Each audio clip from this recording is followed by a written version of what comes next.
Stars, cars, guitars. Happy Days, just about the biggest thing on TV in the 1970s. And you had Richie and, of course, the Fonz and Potsy. And one of my favorite characters, Ralph Mouth, played by Donny Most, who these days is knocking them dead doing his swing show. Well, guess what? He's over on the other side of the Atlantic. And if I go like this, Donny! Alex, how are you? I should start this by saying Sunday, Monday, Happy Days, but Donny Most, you've heard that one a million times. I have heard it a few times here and there. Yes, I have. But you know, it's to be expected, right? It was a catchy tune also. It was pretty catchy. It's a great theme, isn't it? I mean, it is so uplifting. It was so beautifully recorded. And of course, you and Anson Williams were singing in Happy Days, but it wasn't you guys singing the theme, was it? No, we didn't sing the theme song. No. Pratt and McLean, I think, was the name of the group.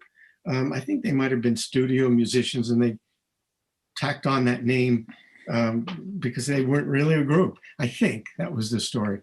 But, you know, the funny thing for me is that I actually preferred, in the first two seasons, or was it the first season alone?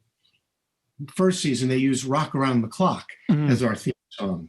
And I actually preferred that. I mean, the Happy Days theme song, you know, like you said, is very uplifting and joyous and a little infectious and all that. But I don't know, I was just a little more partial to Bill Haley's Rock Around the Clock. Now, be careful, Donny, because I might phone you. And if I phone you now and your ringtone is Sunday, Monday, Happy Days, we know you're lying. Yeah, you'll catch me red-handed, yes. Listen, I want to tell you, I want to tell our viewers a story as well. So I've just interviewed Donny a few nights ago for my BBC radio show, and we did 25 minutes together. The hour before I went on air. It was a great interview. And I gave it to my producer and I said, can you just edit this, nip and tuck it? And then we'll play it out later in the show. So when we went to play it out, I knew then that I had 20 minutes where I could walk around the building, listen to the interview, and I was free to go and get a drink or whatever. So I wanted to go to the cupboard, this big cupboard at the BBC where I keep some CDs. So I go to this cupboard, and I'm not often in this cupboard. You are playing across the whole of the South on the BBC and through the tannoy. This is late on a Sunday night. There's no one else there. I reach up. I swear to God, this is true. I reach up to get some CDs, and a book falls down. And look what book it was. Oh, my gosh. How bizarre. Wow. So I'm talking to you for the first time ever, and what falls out but the Happy Days annual, and it fell out at that page. Oh my God, that's a little surreal. Well, I got the chills just now. That's pretty cool. And do you know what, Donny? That book has been in that cupboard for 8 or 9 years with a load of other stuff I got untouched. Yeah. I remember the cover of that book. It's been a long time since I've seen it, but I do, now that I saw it, I'm flashing on all kinds of memories. An amazing series, Happy Days. It was the Friends of its time. I mean, it officially was in 76 and 77, the #1 show. I mean, that must have just been amazing for this kid from New York. Yeah, absolutely. Yeah, I grew up in Brooklyn and, you know, loved, I wanted to pursue acting and singing. Singing was my first love, so to speak. I was pursuing that even before acting. And I started working.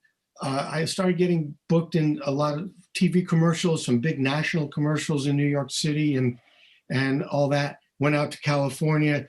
And then, you know, the thought of, I wasn't necessarily looking to do a series. I just wanted to start getting film, TV work, and just start generating, you know, a career that I could do it for a lifetime.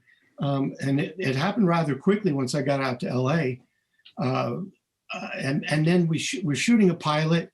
I had really good feelings when we were shooting that pilot because the cast, I felt magic, you know, I felt like it was a wonderful combination and a fortuitous bringing together of personalities and talent. and you could feel the chemistry, and I was watching other scenes that I might not have even been in. I just wanted to watch everything, and I had a really good feeling. I don't think I could have predicted it would have had the immense success that it had, but I had a good feeling about it. But then, then you cut to several years later, and we're number one in the country for 2 years. It was pretty mind blowing. Big.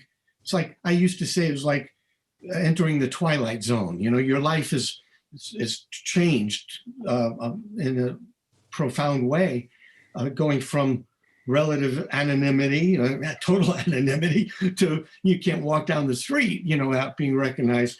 So yeah, huge culture shock and change in your life. Absolutely. Donny, if I had a hit like that, or if I was in a hit like that, the one thing that I would be thinking, and you must have thought this, is Sinatra probably watched Happy Days, and better than that for us, Elvis. I bet Elvis loved Happy Days. Did you ever get a message from Graceland that the king was watching you down in the jungle room? Oh God, I wish so. No, I never got that message. And it's funny because you'd run into people from here and there, and then you'd find out they'd say that they watched the show and they liked the show, and you're and you'd be sort of like taken aback, like you forget how many people are watching it, and then it includes all kinds of other actors, celebrities, and I'd be like, oh my God, you watched the show, that kind of thing. Sinatra, yeah, I mean, I don't know if I ever stopped and said, I wonder if Frank's watching this. I probably did. I probably thought about that. And then I got to appear at his, he had a celebrity golf tournament in Palm Springs back then, and every year, and I got invited, and it was his last year. I think it was his last year, and there was an after party. I didn't get to meet him during the tournament, but there was an after party for all the celebs, and I walked into there was a tented area, and I walk in and I see some people, and all of a sudden I look to my left, and 10 feet away, there's Frank and his wife, and I'm like, I'm just frozen, and never got the guts to go over and say hello, but that was pretty cool, just being that close, and I was watching him like a hawk, But yeah, maybe he did watch the show. I'll never know. Well, we think John Lennon was probably a fan because he turns up on the lot, Soundstage 19 at Paramount with Julian Lennon, who's probably about 10 or 11, I'm guessing at the time, with this wonderful photograph, which we've got here. Now, this photograph that we're showing now, which is on the internet, ended up on the internet because of you, didn't it? I think so. I'm pretty sure, because I have that picture. What happened was pretty soon after we took the picture, I think it was a publicist from Paramount Studios who took it, and he was kind enough to give all of us a copy. This is back in 1974, probably February of 74. And, I had it, I treasured it, so I kept it. And years later, I moved from one house to another, but I always, knew where it was, and I had it, and now the internet is part of our lives and all that. So one day, I can't remember, and I don't think Henry had his copy and Anson, because when I told him about it, he was like saying, I can't find mine. So I made copies for them, but I posted it one day, just because I'm learning now about what you could do online and how you could post and all that kind of stuff. And I posted it, and got a huge reaction. And then I remember, like 6 months later, I see it showing up here, and I see it showing up here, and I see it showing up everywhere. So I'm pretty sure that it was me getting it out there, and other people were able to download it or whatever. And this spread around a lot since then. So there you were in 1964. The Beatles are on the Ed Sullivan Show. And just 10 years later, and you must have seen that because everyone in America claims they were watching that night. 10 years later, there you are with the coolest one. I know, unbelievable. It was so surreal. And it happened. It was so funny the way it happened, because we were in the Arnold's, the set of Arnold's, because we were not shooting in front of an audience yet. That didn't happen until our third season. This is still the first season. So we're shooting it like a movie. So we're on this interior set of Arnold's drive-in and rehearsing a scene. And we took a break, and Anson went to get a cup of coffee. And where the coffee machine was located was right near the entrance to the soundstage. So he comes back a minute or two later. He's got this funny look on his face. And he says, there's a guy who just walked into the soundstage, looks a lot like John Lennon. And we kind of, I think we just started laughing because yeah, right, John Lennon, he's going to all of a sudden come and visit us, right? And so we're laughing about it.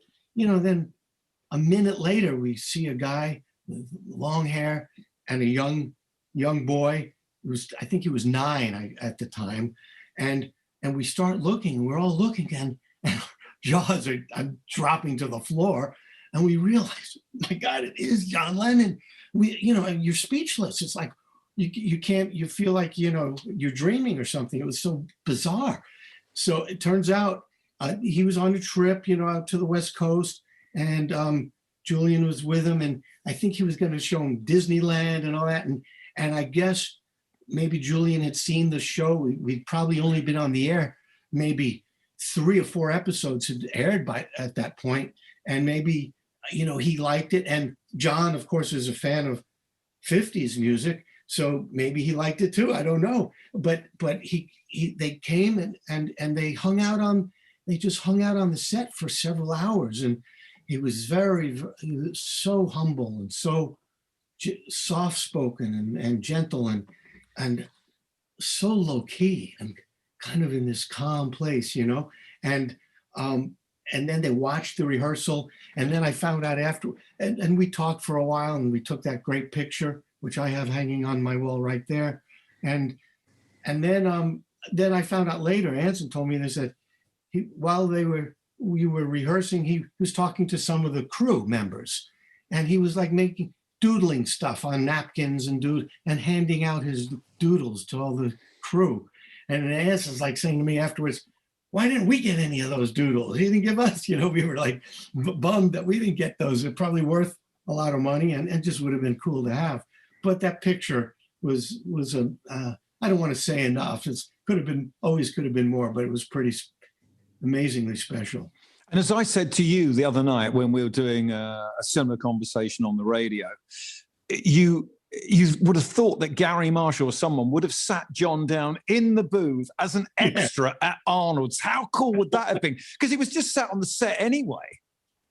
I know. I think all of us went, numb in the brain. I think back Jerry Paris, our director, because Gary wasn't there. Gary wasn't on the set. But Jerry, our director, you'd think in hindsight, they should have got the cameras rolling and done something, but maybe they felt it would have been an imposition and maybe didn't know how to approach John to ask him, to do that. Everybody was just so sort of tongue-tied, I think, And everyone's trying to be cool. We're used to superstars coming in every day. Now, look, a couple of things. In Britain, Happy Days, as you know, was massive, like it was all over the world. But for me, on the commercial television region that I was in the South, it was always on in the 5 o'clock slot on a Friday, or it was on Saturday lunchtime for me. And it varied around the UK, but it was always a weekend show. I think for a little while they put it out on a Monday, and I hated it because to me, Happy Days meant the weekend. But for you guys in America, the big slot was Tuesday night. Yeah, it was Tuesday night, 8 p.m. Tuesday night. For most parts of the country, it was 7. But yeah, it was just a regular weeknight. That's interesting. And for you, it would have a different feel being on a Friday, like a weekend feel, like you said. Ours was just Tuesday, and it never moved. It was when we came on the air, ABC, the network that we were on, they were in last place. They were perennially, whatever, in last place. And our show, we started winning our time slot, and then we didn't really become a big hit until the 3rd season. But and then when we started really, first it was our time slot, And then ABC started winning Tuesday nights. And then when we became really big, and then we spun off Laverne and Shirley and all that, then ABC became the #1 network. They went from the last to first, all with the Happy Days, I think, being the sort of the start of that rise for them. And what difference did it make to you guys? I mean, as a viewer, I much preferred it when I heard usually Tom Bosley saying Happy Days is videotaped in front of a live studio audience. I mean, that, I don't know why, but I thought, well, this is going to be exciting. I don't know what difference it made, but what did it, was it more of a performance then for you? Yeah, it definitely, because, it sort of became a hybrid between a theater type performance and camera, because when you're doing it the original way that we did, like a movie, the cameras are placed for the optimum angle to get however the director is seeing the scene shot, close-ups, this angle. There's no flat proscenium, like in a theater. You just capture it like you do, like it's in life, and so there's a certain type of level of performance for that. It's a much more intimate, much more subtle, realistic, when you think of, performances in movies and stuff, where it feels like life. Then when you're doing it in front of an audience, so now they have all the sets lined up and they move the camera from one set to the next, but it's kind of flat, and they have the 3 cameras. So it's more of a flat, it is a little bit of a proscenium angle that you're seeing all the action, as opposed to, a 360 opportunity. And then you have an audience there. So you're playing to the audience, but the cameras are there too. So it's kind of this hybrid. But it definitely changed. If you look at the episodes from the first 2 seasons, it's much more subtle, a little more low key, and it's more cinematic. And you have stuff at the Arnold's drive-in outdoors with the cars, and like a movie. Then you look at the 3rd season, and it feels like we're performing in front of an audience, like almost a little bit of a theatrical presentation of it. So it's definitely, and it's a little hotter.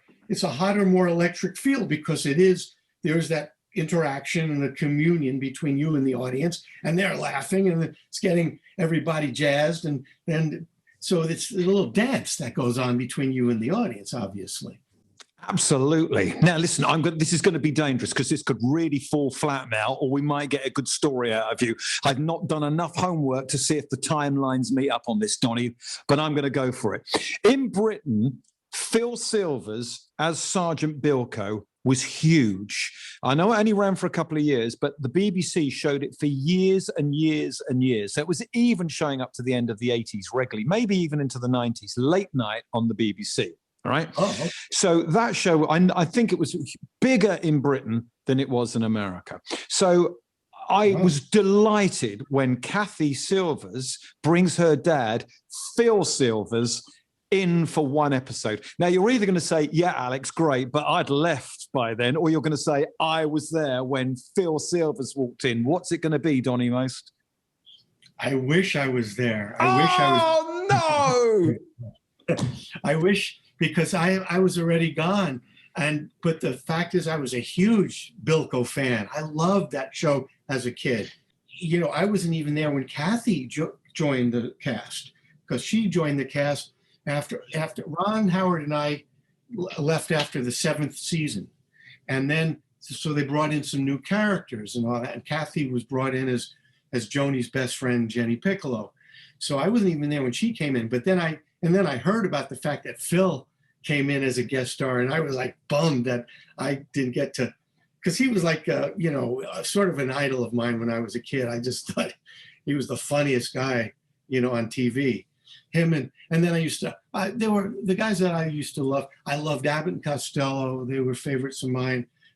Phil Silvers. I was a big W.C. Fields fan in his movies. I loved W.C.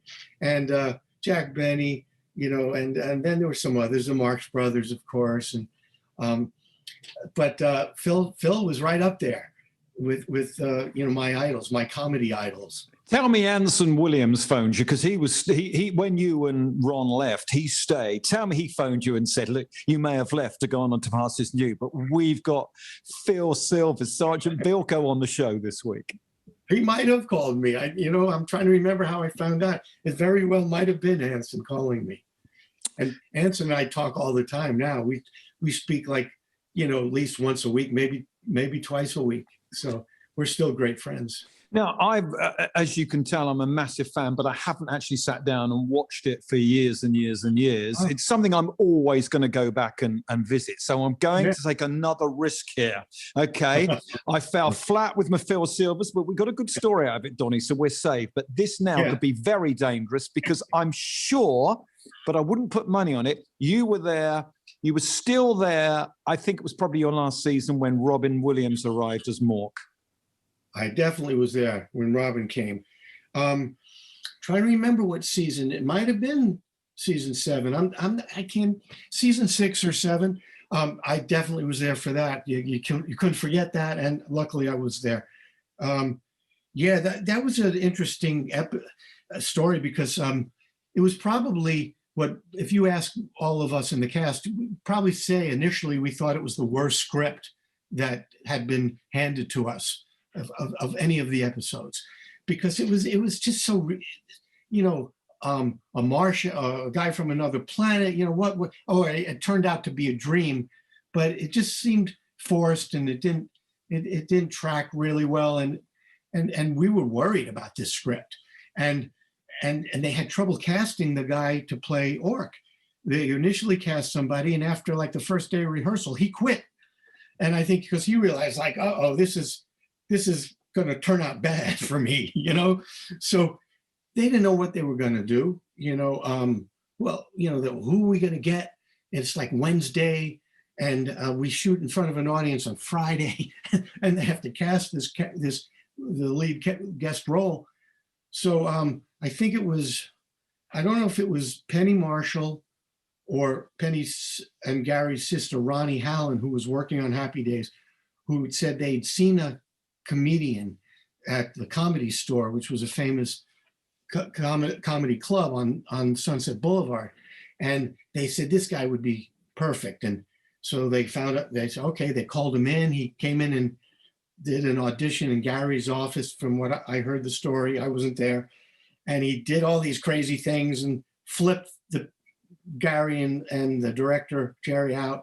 He got the part immediately. He came in, we started rehearsing. Well, I said, when I wasn't there on Thursday morning, because my call was until later. My first scene was until later.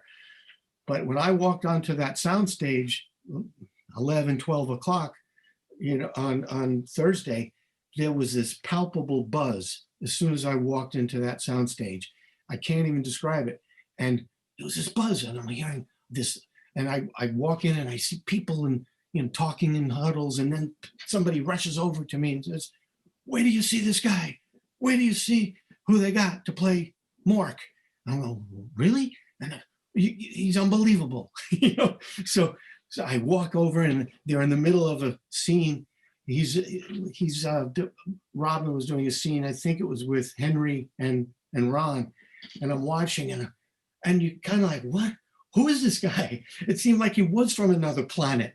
He was coming up with all these sounds and improvisations and lines that you knew he was ad-libbing, and he was brilliant. And I found out later that one of the characters he did in the stand-up act was sort of like an alien character. So he already had this arsenal of sort of tools under his belt for this guy, and he put it to good use. But he turned what could have been our worst show into a great episode. It was so great that by Friday night, the buzz was so prevalent that all the suits from ABC were there watching on Friday. And then after the weekend, we show up at work on Monday, and I think it was Monday or Tuesday, we hear, oh, Robin's got his own show now. He's got a spin-off. Wow. Like that. It's funny, Donny, this is fascinating, because to me, watching it at the time,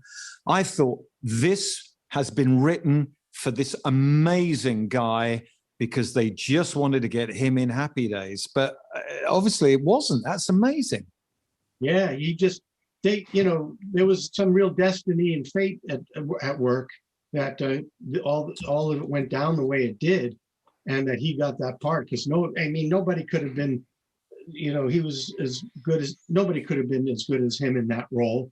And then it just showcased him, and then launched him, obviously, and then into an amazing career where he did so many things of different variety and styles, and comedy, drama, everything. So you leave the show in 1980, the same time as Ron Howard. It causes a massive dent in the program, and for many of us, it was never the same. Once they burnt the original Arnolds down, and they kind of time shifted the show, took it out of the 50s, didn't really put it in the 70s or early 80s. They just didn't make as many references to the 50s. So there's a time shift in the program, and you and Ron leave. Was that a huge decision to leave the number one show on American TV? Yeah, it was a huge decision. We weren't number one anymore at that point, but we were still probably in the top 5, because we were in the top 3 after I think Laverne and Shirley might have taken over number 1 from us. And then we were 2 and 3 for the next year or 2, and then 3, 4, 5, so we were still a big hit. Yes. And it was a tough decision, but I don't know. I'd been playing the same character for 7 years. And the character was not really even anything like who I was in real life. And here I knew I was starting to get associated, so typecast and pigeonholed or associated with that character. I wanted to play a wide variety of characters and have longevity as an actor in all film, TV, different genres. And, comedy was something I felt, I could do comedy when I was starting out, but I was really more interested in drama. So that was a big reason. I felt, okay, it's time to move on. 7 years playing one character. The other reason was I also wasn't thrilled with the direction the scripts were going, and felt that they weren't as just at the same level that we were in those really good years. And it's very hard for a show after the 5th season to maintain that level. It's just, for some reason, I always heard the producers and Gary and people saying, I've heard that the 5 years after that, it gets tough creatively. And I think that was what we were prone to as well, the show. So that was another factor. I just felt, combine those things together, it was time to move on. But it was tough. And the thing that I missed the most was, people say, well, did you miss doing the show? And it's not so much, well, I want to do the show again, but I miss what we had as the relationship and working with all those people. That's the part that I would say I miss the most from that. Yeah, if you watch the documentaries, if you watch the reunion shows, you can see the love between the cast and the crew. You did seem to be having a ball. Yeah, we got along just, so well, and became family. And we respected, besides, enjoying each other as people, we also respected each other very much professionally, and knew that we were, because, back then, I say the critics and, they looked upon our show as kind of a piece of fluff and bunch of people, kids getting together and goofing off and having fun. But when I talk about it, I say we had a very talented group of actors who took the work very seriously and worked hard to make it look easy. And I think that has borne out when you see the talent that was involved. Look what Ron Howard has gone on to do, and Henry, and Marion, what she's done in her career, Marion Ross. Anson directed over 300 hours of television, of network television here. But at the time they thought, it's a bunch of kids goofing off. But we took the work pretty seriously. But we did have a good time because, thank God, we all got along so well. Donny, I want to pull away from Happy Days. In fact, I don't want to pull away from Happy Days, but it would be bad manners not to talk to you about some other bits and pieces. In 1976, you had already recorded an album, and I think you had 2 or 3 hits in the Hot 100 in the Billboard chart. So Casey Kasem must have been counting down to your number and then to play your track on the radio. That must have been cool. Yeah, I don't think I ever got to hear that. I wish I did. Yeah, that did happen. Because we actually, one of the songs, All Roads, it was called, got into the top 40 even. So that was pretty cool. I was excited.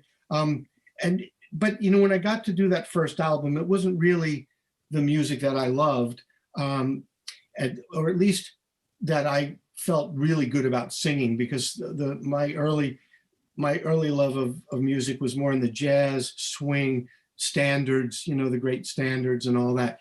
But the label didn't want me to do that kind of music because it wasn't very commercial then. It was looked on as pretty passé at that point. It didn't have that sort of resurgence and renaissance that it did later on in the late 80s, 90s, and to all the way through now, where, you know, those standards in the Great American Songbook became popular again. So they, you know, I had to do more pop rock kind of material. So it was different, and it was my first time in the recording studio. So it was a great learning experience. And some of the tracks came out really well, but a whole different kind of style, you know, and not really in my wheelhouse, but it was great for me to do it. And it was all part of what led me, or at least what served me well in learning for now. And when I did my next album, which was many years later, about 2018, 17 or 18, when I came back to this music that I loved. Donny, that is a big gap. 76 to 2018. That is a hell of a gap. It is a big gap. Well, you know, I was busy doing, you know, other TV shows, a lot of theater, some feature films. So I was busy doing all that. And then I directed. Then I got into directing. I directed a bunch of theater here in LA, and then I graduated up to where I wanted to, you know, find some film scripts to where I could get behind the camera. And that was 1998 when I got my first film off the ground, a movie called The Last Best Sunday, very dramatic piece. And so I was busy, and then I directed more after that. And I do some musical theater. So the singing would come into play when I did various musicals.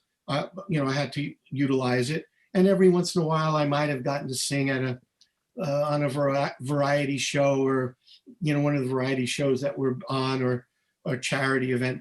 But it wasn't, you know, like where I was like really putting on my own concert or anything like that. So I guess what happened was, you know, as I mentioned, the style of music started coming back into favor in the Harry Connick did that movie, did some music for When Harry Met Sally, and he recorded some of that music in that style. It Had to Be You, I think, and it started getting some traction. And, you know, Tony Bennett doing that Unplugged concert on MTV, and then artists like Diana Krall, who I don't know, she's very well known here, wonderful jazz pianist, vocalist, started doing, you know, bringing that back and having hits. And then a lot of people started doing albums of standards. Rod Stewart has done 5 albums of standards, you know. So and Tony Bennett, of course, his whole resurgence again, Michael Bublé. So I'm watching all this, and then, you know, one day it just hit me. You know, I said, well, if I'm ever going to do it, I better start now. You know, I probably waited. Why did I wait till 2000? Well, it was about 2015, 14, when I decided to put together an act. And I started doing jazz clubs in New York, LA and New York, Chicago. So it was 2015. But I don't know, I should have done it sooner in hindsight. But, you know, there's a time and a reason, I guess. Better late than never. You know, in hindsight, I wish I had started earlier and really kicked it in. I don't know. It was a lot. You know what? I think I'll tell you what I think it was now that I'm talking about it out loud. I don't know if I had the confidence. And what really changed that for me was the technology, because I was able to take, on my computer in the comfort and privacy of my home office or whatever, and with a software like a program like GarageBand, I'm able to take all kinds of tracks and put them in there and record and experiment and just do it and just keep doing it and working it and playing with it. And I even found software that was able to remove the vocal for the most part from tracks. So I could take all these great Frank Sinatra tracks, take out his vocal and sing along, and sing to the track, to the great Nelson Riddle arrangement of it. So this technology, and I was a huge Bobby Darin fan with him doing, the jazz standards and swing like Mac the Knife and all that kind of stuff. I got to see Bobby at the Copacabana in New York City when I was 18 years old. So I was a huge Darin fan. He could do that music as good as all of them. But that's what changed it for me, because by being able to work at it, I must have sung hundreds of songs at home, just recording them. And it really built up the muscle and my, the musicality. And I got to a point where, all right, I'm going to put an act together, because I'd play it for people and people would be going, wow, that's you, that's you singing. And so, started to build up the confidence level. And I'd done it when I was 15 years old, doing nightclubs up in the Catskill Mountains. So it was in my blood. But that's probably why it took me so long. It was the confidence that I was able to build up from working and practicing and experimenting with it at home.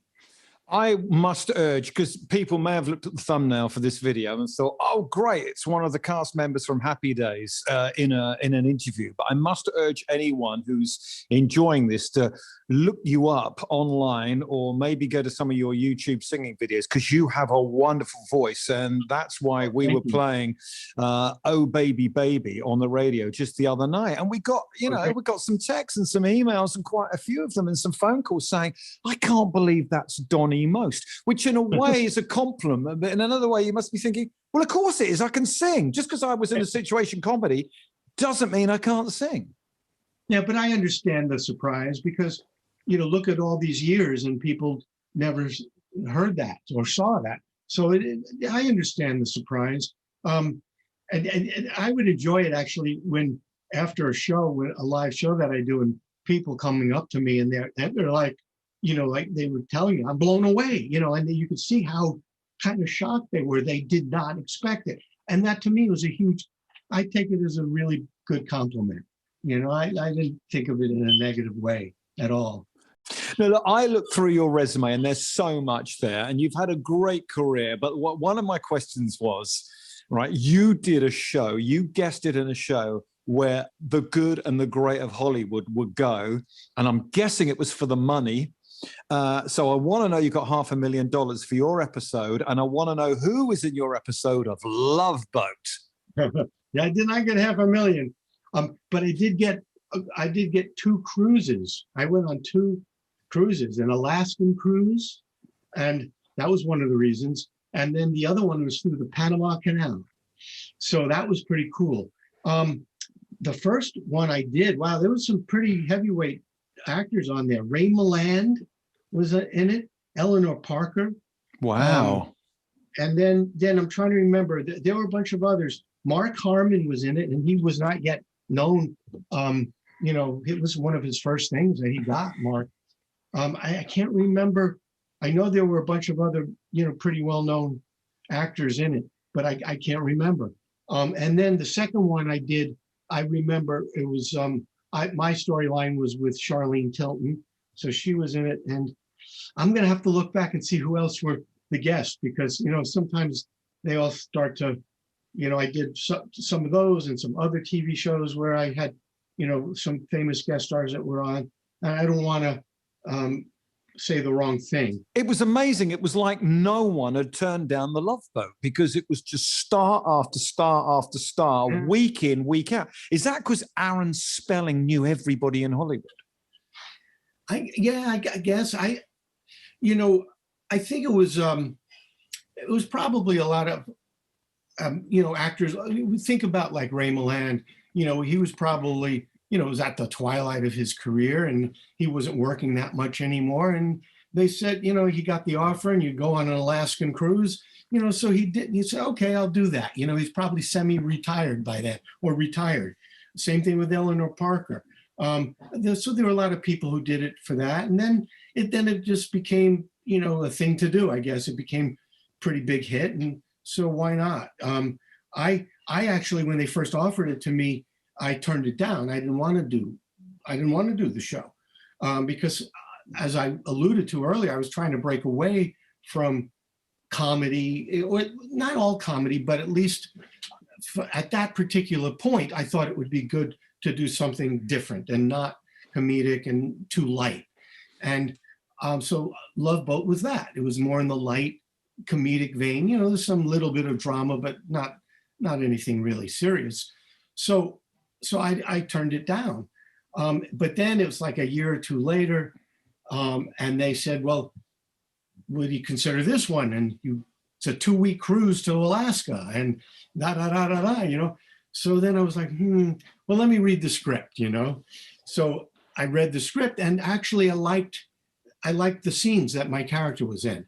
And my scenes were mainly with one of the regulars, Lauren Twees, who played the, I forget the character's name, but she was sort of like the social director, and really, really nice actress, really, really, really good, and a really lovely lady, Lauren Twees. So I saw that the scenes would be with her, and I liked the writing. I thought that, wow, this is surprisingly good. And I knew I could do something really interesting in one in particular, in one of those scenes. So I did it. And it actually turned out, I was right, that one scene turned out really good. It was kind of a dramatic scene. And I got a lot of great response to it. So it was good that I had a change of heart about doing it. Hey, I've had an idea for you, Donny. I've had a great idea for you. When you're doing your, when we get back to doing gigs, which is coming soon, you could chuck the Love Boat in, the Jack Jones song that opened the show. Yeah, you could chuck that in your live act and say, "Hey, did you know I was on the Love Boat?" Love Boat. Yeah. God, it's funny. I wound up doing a show on a cruise a couple of years ago. I can't remember how it happened. A Princess cruise, and I was doing a couple of shows, and Jack Jones was on that cruise, and he came to see my show. So that was so cool, and I was pretty nervous, but he was very complimentary to me afterwards. I think he was one of those surprise, like, oh, I didn't know you had those kind of pipes, that kind of thing. He had an amazing set of pipes, Jack Jones, boy. Yeah, he had golden pipes. Yeah. I think even Sinatra was a fan of Jack Jones. In fact, I think Jack Jones used to go to school with Nancy Sinatra. Oh, and you're right. I think I've heard that Sinatra was an admirer of Jack Jones as a singer, because he was pure. He had a pure voice. Yeah. Well, he told me that when I interviewed him, and I believe him. Listen, Donny, it has been absolutely wonderful talking to you. You've been a brilliant guest, and all the best with the singing. You've got a magnificent voice, and I've watched a lot of your stuff on YouTube, and you really know how to hold an audience. And I hope we see you over here in the UK very, very soon. As do I. I'm so hoping that's going to come to fruition, and I look forward to it with bated breath. I know I'll have a blast. I can't wait. Stars, Cars, Guitars was produced by Tom Stroud.